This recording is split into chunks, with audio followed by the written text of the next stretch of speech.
Good evening to everybody, and thanks for clicking on to the Friday edition of Hogan's European Outlook. It is the 21st of November. We've reached the end of another working week, and next weekend is the live stream that will release the Winter 25-26 forecast. But there is so many things that are creating a little bit of a head scratch with regards to what is going on in the atmosphere at the moment here, and I'll try to look into that in a little bit more detail in today's video. But if you're enjoying what you're seeing here, hit that subscribe button. It would be greatly appreciated.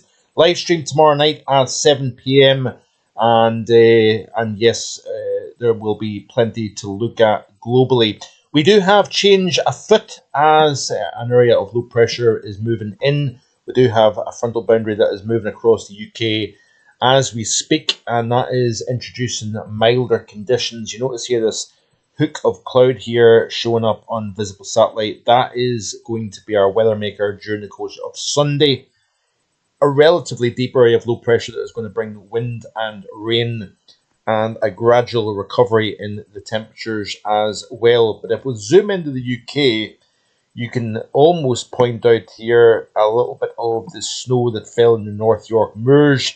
Some significant accumulations over the last 24 hours or so. You can't really see the snow cover across the north due to that thick cloud cover.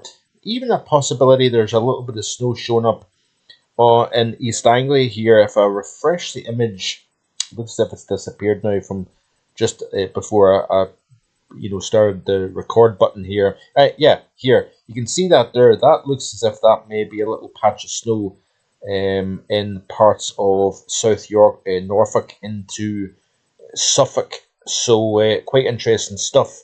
Now, these were the temperatures this morning, and you could look at that and go, the lowest temperature was minus 11.7 like I did, which failed to drop below the minus 12.4 that was recorded last November. That was in fact the coldest temperature in November since 2010.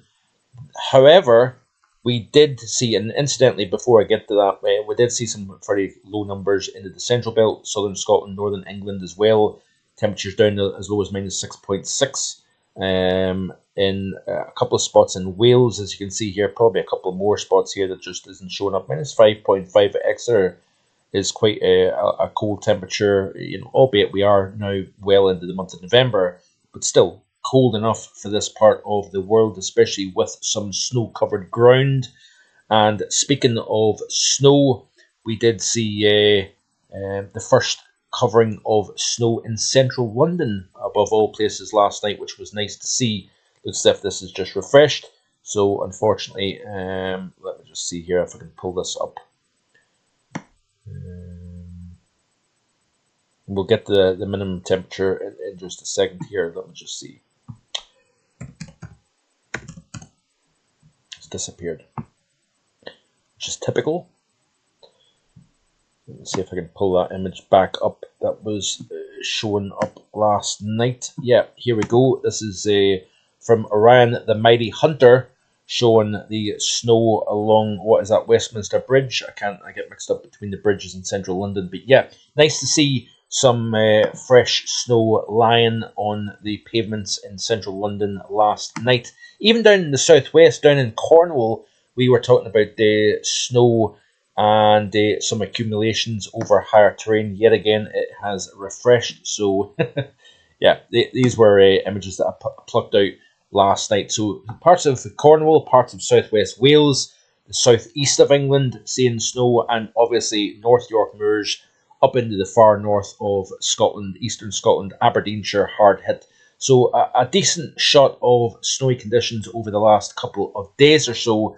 Not quite as extreme as last year, but it has to be said, a pretty decent shout, I think, in terms of the forecast from the end of October, saying that we could see this flip from very warm, very wet to notably cold. And yeah, speaking of cold, the temperature at Tom and Towel, near the Whiskey Trail, if you're familiar with that route between Aviemore and up towards Elgin area, you would kind of pass nearby this location. We did see a temperature over the snowfields of minus 12.6 Celsius. Now, if we look at this spreadsheet from Shrine Bruin, looking back at the November minimums, and you have to go back to 2010 for the last time we've seen a temperature colder than minus 12.6 that was reached this morning.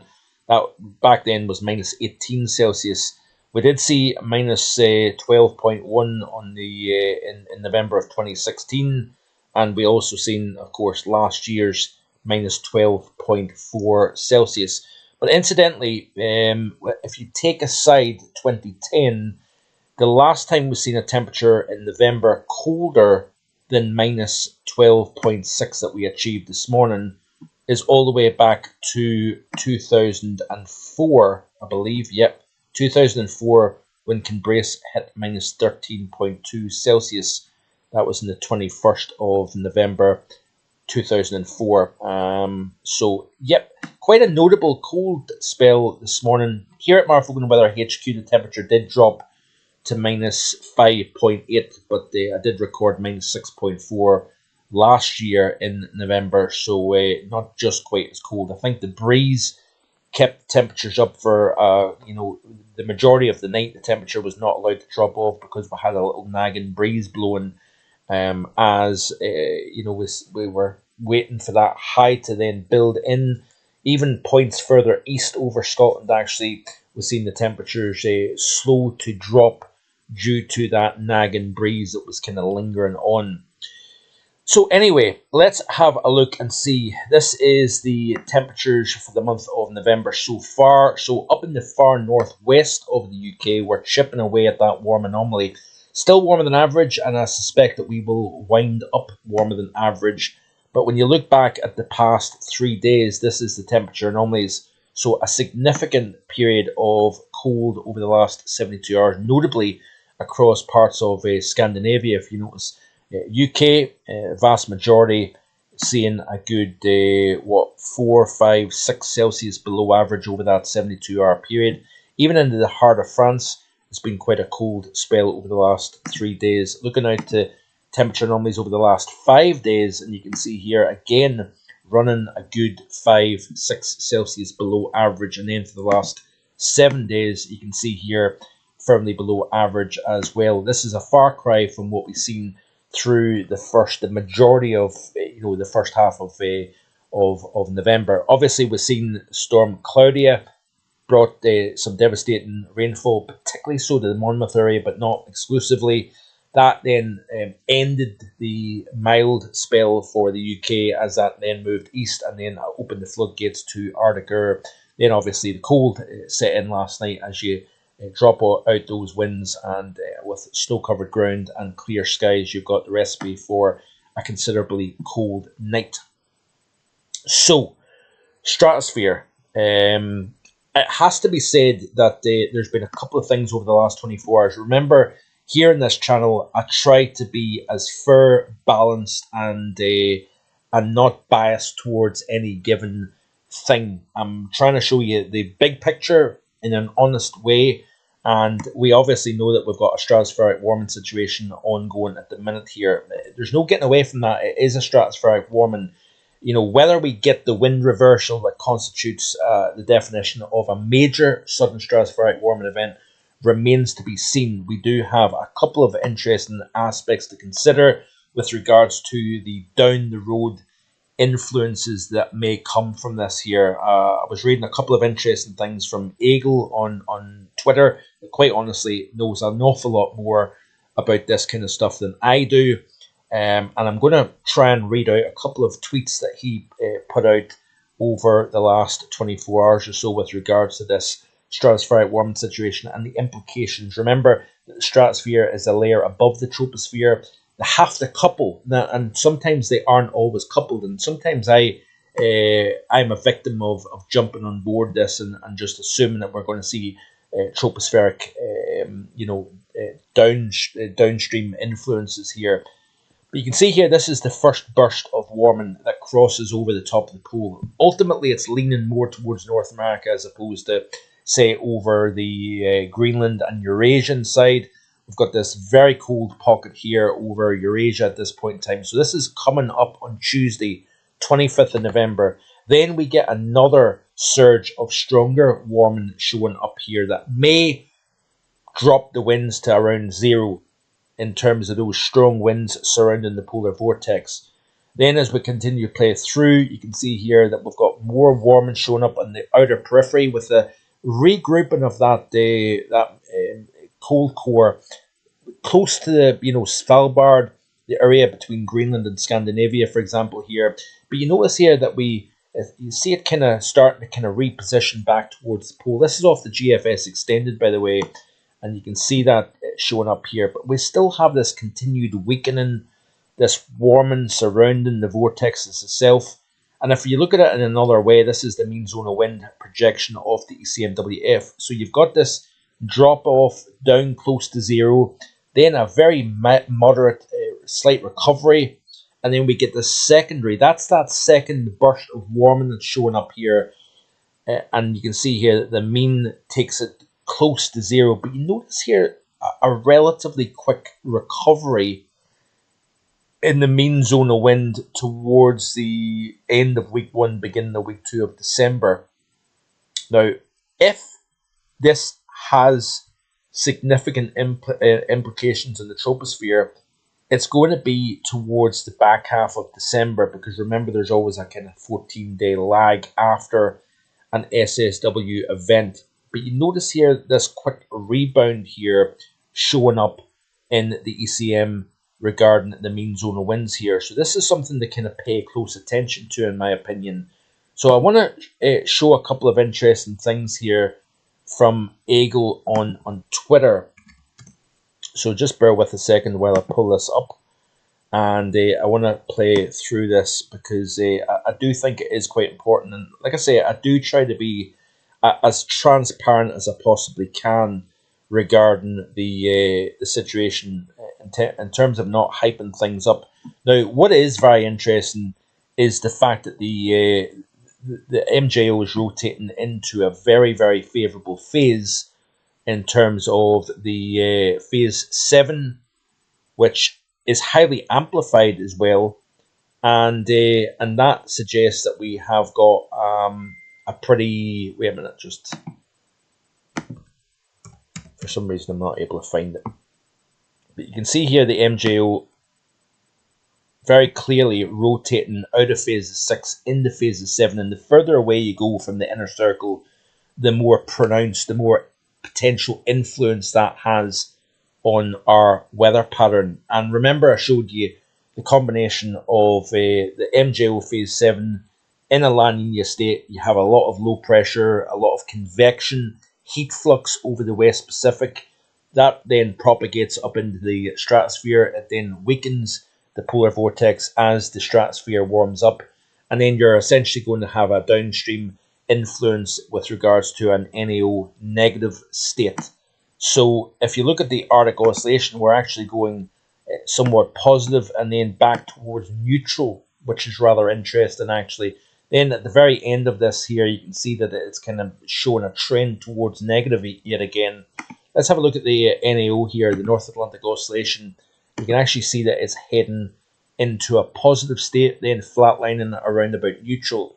So all the while we are seeing this warming taking place within the stratospheric polar vortex and a potential weakening, while we've got an MJO phase 7, which is favourable, combined with La Nina, East QBO, negative IOD, all the things on paper are favourable for cold. There is aspects that is perhaps a little bit concerning, and you're probably saying to yourself, you're backing off from what you're saying, and perhaps slightly. This impact may be further down the road, and this is one of the things that can be quite frustrating when you put ideas out. You then start to push back that time frame of a particular forecast, a particular idea, and that can be very frustrating. This here off Eric Webb's Twitter page here shows the past 30 years with a La Nina December, and you can see here quite clearly the high latitude block and the Greenland block, the trough over North America, the trough over Europe here, and essentially a cold regime overall. I'm trying to see if I can pull up that graphic there with the MJO phase 7 situation here. Just bear with me a second, because This is quite interesting. And you've got other aspects as well, like angular momentum to take into consideration. The increase in angular momentum and the decrease in angular momentum, that can become very complicated with regards to trying to assess the overall behavior of the atmosphere. I continue to try and find this here, but I'm not, unfortunately. So back to Eagle's tweets, and let's hope I can find what I want to find from that. Yeah, I'm pretty brutal for trying to find stuff while I'm doing my videos. I'm too deep into the video now to cut this. We're seeing plenty of snow actually in the parts of France, which is quite interesting. As that colder air continues to dig further and further south, we're seeing some substantial snow. We obviously have seen the snow across London last night. Obviously, that weather has continued to shift further south. So, back to Eagle. Young lad, I think he's 20 years of age, down in France. Very, very knowledgeable, way ahead of the game with regards to understanding of all this. But it is becoming increasingly likely that the upcoming SSW will be a reflective event. Reflective events are characterized by a rapid stratospheric polar vortex strengthening, increased zonality over the Atlantic within 2 weeks, and a short-lived U-wind reversal. So when you've got this kind of snap reversal in the main zone of wind and then a recovery, that is something that needs to be taken into consideration here, and that is something that perhaps concerns me with regards to this overall situation. Now, if we go on to more of the thread to this, you can see what he's kind of talking about. There is now a real possibility of a stronger zonality than previously expected during the first half of December. So, in other words, an Atlantic-driven regime. Tropical forcing remains oriented towards blocking.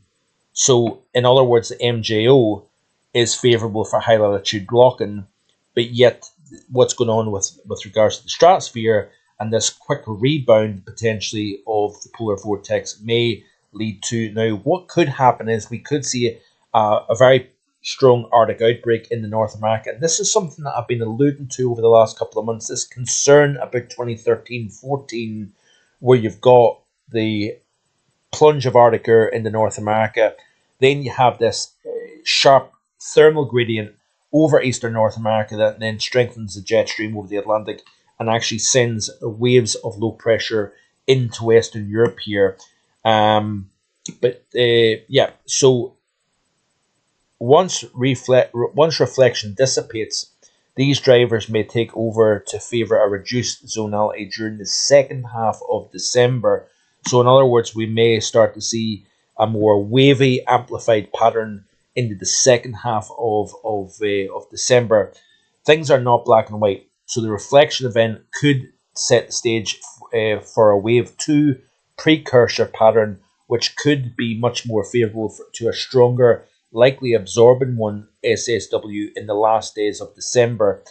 Temporary setback to a potential better outcome. So in other words, we may see a renewed burst of warming showing up during the second half of December that could increase the chances of seeing a stratospheric warming towards the back half of December, which is quite interesting. The EC46 continues to favour blocked regimes throughout December without any strong mild signal resurface conditions. Nevertheless, the timing is difficult to pinpoint, and a stronger zonality under the block is becoming more likely. That's another aspect to consider, is the fact that you can have a Greenland block, you can have high latitude block, and you can have a negative AO, you can have even a negative NAO, but still have westerlies running underneath that block of high pressure. That is another element that needs to be considered, and this is a good graphic showing that, the block here. So this is essentially indicating a bit of a negative NAO signal here with that Greenland block, but we've got a robust jet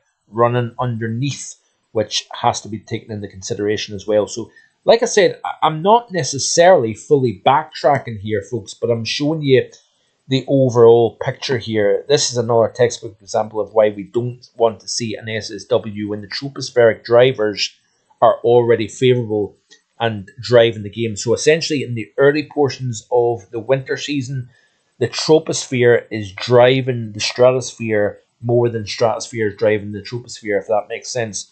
The risk and reward ratio is too low. We prefer to see an SSW starting from less favourable conditions rather than from a more favourable one. We prefer to see an SSW in the second half of the winter when the stratosphere is leading the game rather than the early winter when the troposphere is dominant.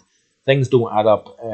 So this is obviously creating a bit of a head scratcher, a bit of a complication, and making things rather complex to say the least. But I want to show you a couple of models here. This is the GFS extended from Thursday the 20th of November through Saturday the 20th of December. And you can see that blocking showing up here across the top.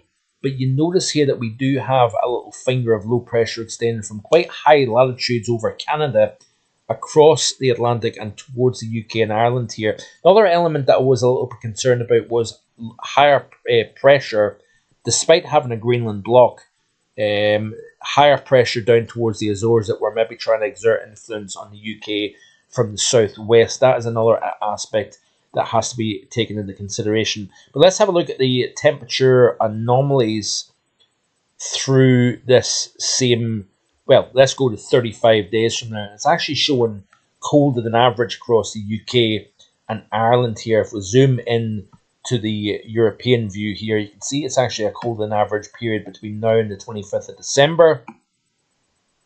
Let's have a look at this is the GFS. Let's have a look at the ECM weeklies and see what it's indicating here. That's the upcoming 7 days, by the way. But let's have a look at the 30-day, 2-day period. And it's showing below average as well, which is quite interesting. Let's view the equatorial view, and let's have a look at the upper heights for the next 30 days. And it's showing that block. And you can see here that that block extends down into the UK and Ireland, which is interesting. Let's look from a northern hemispheric viewpoint, and you can see here the high latitude blocking. But again, that trough of North America is too far north, in my opinion.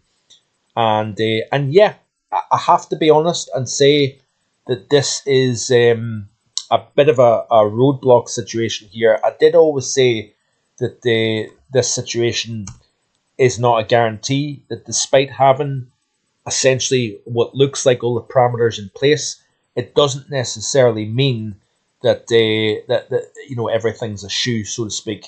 If we look at the Europe North Atlantic view, you can see here what happens is, so we'll return to a more westerly regime. Area of low pressure moves through during the course of Sunday. Then we get a little bit of a ridge of high pressure. We may see some frosty nights associated with that under the clear skies, lighter winds. Then we have a bit of a situation here where you've got more of a west to southwesterly component across the UK and Ireland. High pressure just centred to the west of Iberia. And we have more in the way of low pressure affecting our shores. That is quite a windy and wet regime during the middle and second half of next week. And you can see here that those westerlies continue to drive in right the way out to about the end of week 1 of December. So yeah, we will wait and see what happens. Like I say, I hold my hand up and I try to be as transparent and as honest as possible. We shall wait and see what happens. Certainly plenty of things going on. Hit that like button, share with your friends and family, and subscribe. Join me tomorrow night, 7 p.m. for the Global Weather Report live stream. Enjoy the rest of your Friday. Bye for now.